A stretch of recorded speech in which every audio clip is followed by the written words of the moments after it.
Hello folks, welcome to the show. My name is Lephariagaming. It looks like we have a new Magic the Gathering set on our hands, as the card image gallery for Cards of Tarkir is now complete, so all the spoilers are there.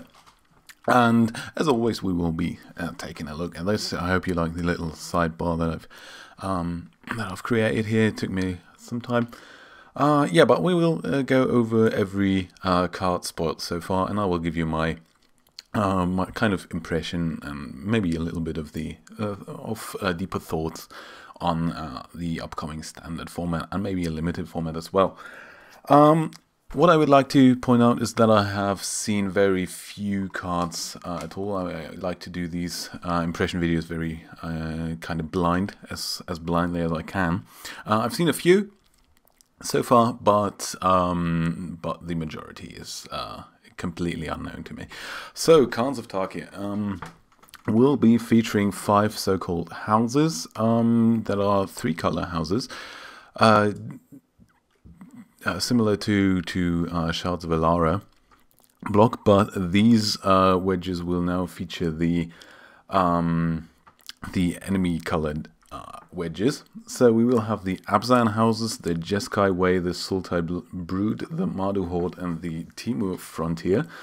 Each of them has their own mechanic built into them, and yeah, we will see about that as the game goes on.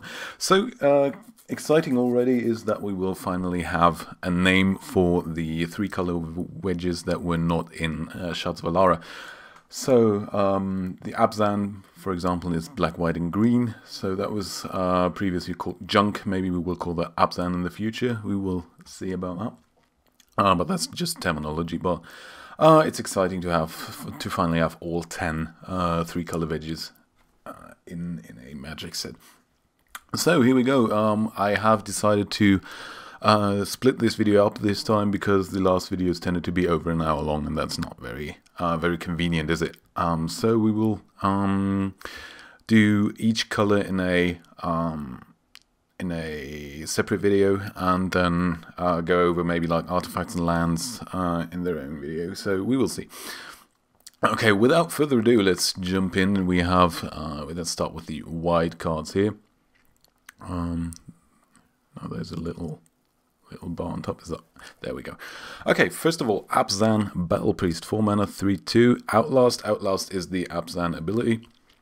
You can pay the Outlast cost and tap to put a +1/+1 counter on this creature, and you Outlast as a sorcery. Okay, each creature you control with a +1/+1 counter on it has lifelink. So this guy will be a 4/3 very soon after you play it, I guess.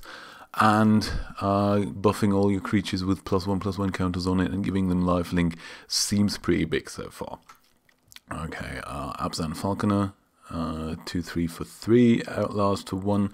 Each creature you control with a +1/+1 counter on it has flying, so we're noticing a theme here. Next creature, Einok Bonkin, 2 mana, 2/1, Outlast for 2. Each creature you control with a +1/+1 counter on it has first strike. So, with these first 3 cards, right off the bat, I notice a big potential in these cards, because these cards will be played together with the Theros block cards in Standard. And what did Theros block have as a mechanic? Heroic. And Heroic often involved putting +1/+1 counters on stuff. If you now have cards that give every creatures with +1/+1 counters boosts or bonuses, that could be very, very powerful.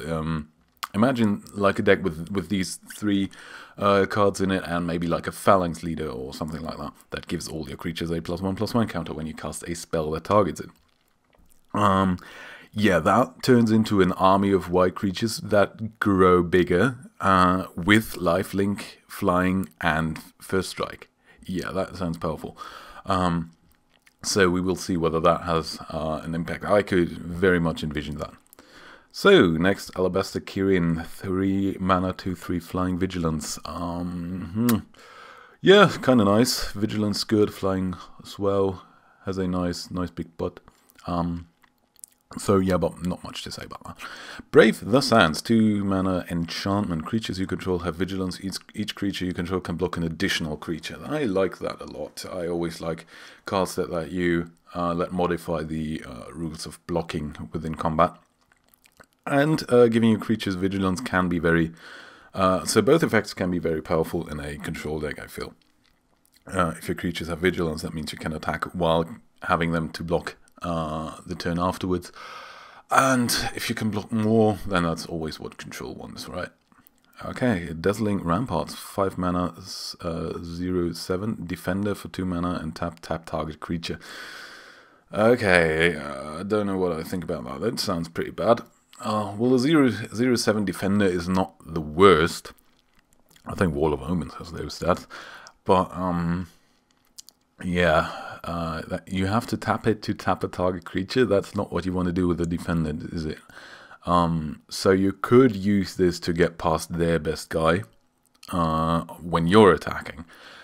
But then you don't have it on defense the turn after, so that's pretty iffy. I don't think I like this card much, but we will see. Okay, Defiance, strike 1 mana, instant target creature gets +1/+0 until end of turn, draw a card. Yeah, not much to say about that either. That sounds like crap. Yeah, +1/+0 is like very low impact. It replaces itself, which is kind of nice, but yeah, other than that, it doesn't seem that strong. Okay, End Hostilities, 5 mana sorcery, destroy all creatures and all permanents attached to creatures. Now, that's a card I like. If you follow my Magic the Gathering shenanigans, you might know that I like wrath effects like more than anything else in Magic. Like, my favorite cards in Magic overall are Death Cloud and Damnation. So, yeah, I like blowing things up. Yeah, destroy all creatures effect, very powerful, and the fact that it kills auras, well, it would kill auras as well, auras too, but it kills equipment as well, which is kind of nice. Yeah, and that might have an implication in this standard block with the bestow guys, because when you kill a creature that has a creature bestowed onto it, that creature itself becomes a creature. But if you destroy it, that will destroy it for good. So, yeah, I can see that being very powerful in standard. 5 mana is not that expensive either. If you think about like wrath effects like the aforementioned Damnation or Wrath of God or Supreme Verdict, they're always around like 4 mana. So 1 mana, 1 additional mana to get rid of bestow creatures and equipment seems reasonable. So yeah, I'm excited about that card. Erase, exile targeted enchantment, 1 mana instant. Yeah, considering that Theros block had a lot of enchantment creatures, that's almost like a path to exile, right? Without the drawback. So I like that. Not so many implications for eternal formats like Modern, but I think this card will find its uses. So, next card, Feat of Resistance, 2 mana instant, put a +1/+1 counter on target creature you control against protection from the color of your choice until end of turn. Nice. So, a God's Willing on crack. Very good in aforementioned white-based heroic / outlast decks, I can imagine. Yeah, gets rid of or protects you guys from removal and gets past blockers and all that. Yeah, so I like that. Firehoof Cavalry for 1 mana 1/1, and for 4 and 3 and a red, Firehoof Cavalry gets +2/+0 and gains trample until end of turn. Sounds reasonable.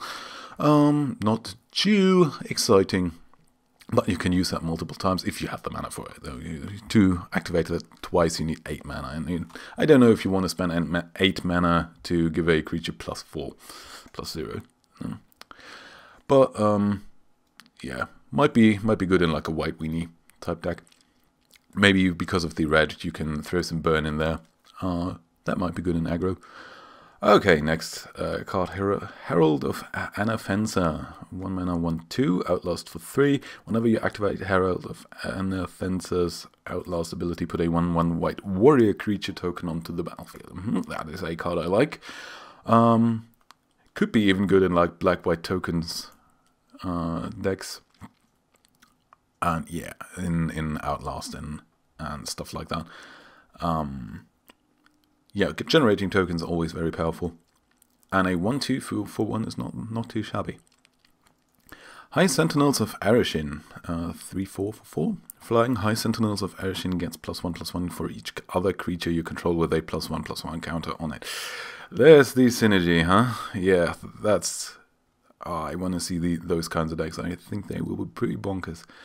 4 mana, put a +1/+1 counter on target creature. Cool. So we're having a lot of +1/+1 counter matters in this set. Yeah, as I said, I want to see these white-based heroic Outlast +1/+1 counter decks. I think they will be pretty strong and pretty explosive. Yeah, excited about that. Next turn, Jeskai, let's not say Jesky, that sounds like jet ski student. Jeskai student, 2 mana, 1/3. Prowess, that is another mechanic that's introduced in this set. It says in the name, the Jeskai ability. Whenever you cast a non-creature spell, this creature gets +1/+1 until end of turn. Okay, not very exciting mechanic, but could be good. And like these white, maybe white red kind of deck. Could be good in modern also, because you have like spells that you can cast for free, like Gitaxian Probe, for example, and Mutagenic Growth, stuff like that. Gutshot, Mirror Shards, but nobody plays that anyway. But yeah, could be very powerful, and maybe a mechanic to brew around. Killshot, a 3 mana instant destroy target attacking creature. Okay, so like I like, so a bit like Smite. No, not Smite. Smite killed a blocked or blocking creature, but yeah, that could be very, very good in Limited, I feel. Because Limited is very creature based, and removal always very good, and you won't get rid of their like defender maybe, but other than that, your opponent will probably attack with his best creature at one point, and then you can kill it. Cool. Mardu Hateblade. Mardu is the former... Okay, so that's Black, White, Red. That didn't have a... Did that have a name before? I think people used like Borzov or something for that. Okay, but that's that house. 1 mana, 1/1 for a Black Mardu Hateblade, gains Death Touch until end of turn. Okay, sounds reasonable. Not too exciting, but okay. Mardu Horde Chief, 3 mana, 2/3. Raid. Raid is the Mardu ability that that gives you bonus when you attack with a creature that turn. If you attack with a creature this turn, put a 1/1 white warrior creature token onto the battlefield. Okay, so that's reasonable. If you attack with a creature and you get the raid trigger, you get a 3/4. It puts 3 power on the board, basically. Yeah, Master of Pearls. Morph. Okay, Morph is a very nice ability that they brought back. I can cast this creature face down as a 2/2 for 3, and I can turn it up for its Morph cost. When Master of Pearls is turned face up, creatures you control get +2/+2 until end of turn. That's very big. +2/+2 is kind of the bonus. Yeah, quite the bonus, I want to say. Yeah, white seems very, very aggro-ish. There have been some control cards like these End Hostilities and stuff, but it's very, very seems very aggro-ish, like buffing your creatures and very cost-efficient creatures as well. So, but yeah, aggressive white is something I like a lot. So I'm happy to see that. Rush of Battle. 4 mana, sorcery. Creatures you control get +2/+1 until end of turn. Warrior creatures you control gain lifelink until end of turn. Okay, warrior synergy there. Don't know what I feel about that. Maybe good and limited. It seems a bit too weak for constructed. Sage Eye Harrier, 5 mana, 1/5, flying with with Morph. Okay. That might have the advantage that you can just play it as a 2/2, and then if you need a blocker in the air, you can just morph it. But the 2/2 may be better on offense, actually. But the morph is cheaper than the actual casting cost, so that's something to consider there. And Salt Road Patrol. 4 mana to 5 with Outlast, okay. And Seeker of the Way, 2 mana to 2, Prowess. Whenever you cast a non-creature spell, Seeker of the Way gains lifelink until end of turn. So maybe there's a potential for Prowess decks, but I don't know. Well, Outlast seems way better of a mechanic to build a deck around, especially with the heroic ability in there as well. Siegecraft, 4 mana, enchantment aura, enchanted creature gets +2/+4. Okay, nothing too exciting. Smite the Monstrous, 4 mana, instant destroy target creature with power 4 or greater. Okay, so we had a card that did the same thing in M15 in the core set, but I think it exiled it. So yeah, that card may be good in limited, but other than that, in constructed, when you want to have this effect, you will just take the spell that exiled the creature. So yeah, Suspension Field, 2 mana, enchantment. When Suspension Field enters the battlefield, you may exile target creature with toughness 3 or greater until Suspension Field leaves the battlefield. So Oblivion Ring with a kind of condition in there. Okay, effects like that always very nice, especially now that Detention Sphere rotates out. But you cannot get rid of like smaller creatures. But that may have some effect even against aggro decks when you consider the Outlast ability.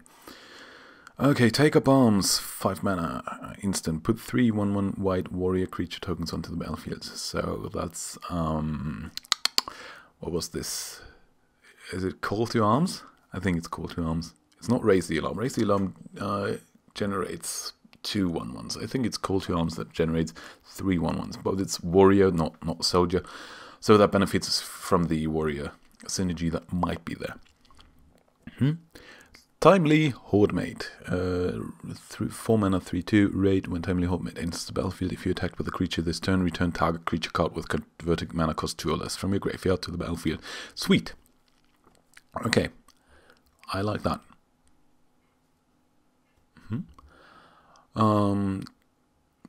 Like reanimating things from your graveyard, of course, always very powerful. Has its own, decks built around it, and but the 2 converted mana cost 2 or less doesn't seem too impactful. But maybe you can build something around that. Venerable Lamassu. What's that kind of a creature? Oh, it's a Lamassu. Oh, exciting. 7 mana, 5/4 flying. Okay, vanilla creature, whatever. War Behemoth, 6 mana, 3/6 morph for 5. Okay, cool. And Watcher of the Roost, 3 mana, 2/1 flying morph. Reveal a white card in your hand. When Watcher of the Roost is turned face up, you gain 2 life. Yeah, again, the 3 mana 2/2 seems a bit stronger, just because of stats. But maybe if you need the fly, you can just morph it. You can even use that as a combat trick against opposing flies that might come against you, and then morph as an instant, because you don't even have to leave mana up for that. You can just reveal a white card and then block their flyer. Yeah, that seems cool. And Wingmate Rock, 3/4 for 5 flying raid. When Wingmate Rock enters the battlefield, if you attacked with a creature this turn, put a 3/4 white bird creature token with flying onto the battlefield. Whenever Wingmate Rock attacks, you gain 1 life for each attacking creature. That is a card I like. That seems very, very, very, very powerful. Like, raid is not that hard to enable. You just have to attack with a creature. You don't even have to deal combat damage or something to apply or anything.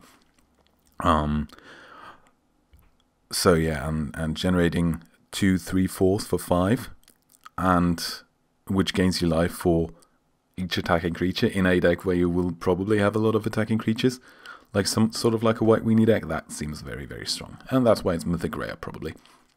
So yeah, that concludes the white cards in Khans of Tarkir. I am excited, I have to say. Some very nice mechanics. I like the outlast mechanic there. And the fact that those cards give all your creatures boosts sometimes, or that they have another ability another trigger that happens when you use their ability, like generating tokens and stuff like that. Yeah, I'm very thrilled about that. So I can't wait to see those cards in action. Okay. That concludes the white cards for now, and so next up we will go to the blue cards, as you see on the screen, but we will do this in a separate video, so see you there. Thanks for watching so far, and see you in the next video. Goodbye.